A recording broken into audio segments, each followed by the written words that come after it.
dito sa channel. Nagluluto ako guys ng gulay chapsuy. Yung aking sahog ito guys, yung ganisa. Yung ganisa. Guys, nalito yung bawang. Bawang lang guys, walang sibuyas. Next na guys ang gulay.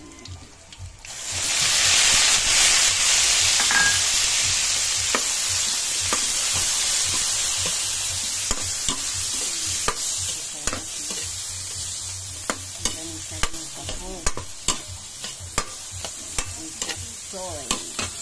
So, guys, lagyan natin guys ng kunting tuyo. Tuyo.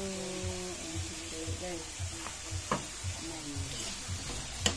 lagyan natin mabuti para gamit yung tuyo na.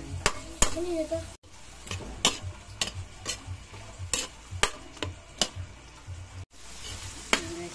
Guys, lagyan ko ng sabaw. Ito ng sabaw para medyo masabaw-sabaw ang ating saksoy. Hinggan yung mga bata sa sabaw. Yan. Hinggan ito ng sabaw. Ito ng sabaw. Kunting patis. Guys, kulo na siya guys. Ang aking ginisang gulay. Lagi ko na guys ang repolyo. Simpleng ginisang gulay. Guys, nabili ko na siya ng hiwa-hiwa na guys kasi sa mahal ng gulay sa ganito. Sapsoy, ang sahog ay longganisa. Yan. Halo-halo natin para mahalo silang lahat. Ito yung aming plain ulam. Ito lang ang nakakayanan.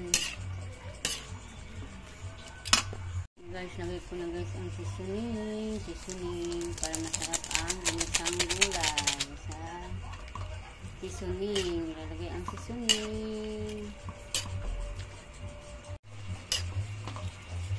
Ito guys, ang aking chapsoy. Pwede ko ito guys. Pwede na sa guys. Gusto na ito ang aking ginisang gulay. Masarap na guys. Sahog ko yung ganisa. Ayan. Yung ganisa. Simpleng ginisang gulay. Ito na guys. Hanggang dito na lang guys. Thank you for watching. Salamat sa inyong panonood ng aking mga video. God bless sa inyong lahat. Thank you, thank you.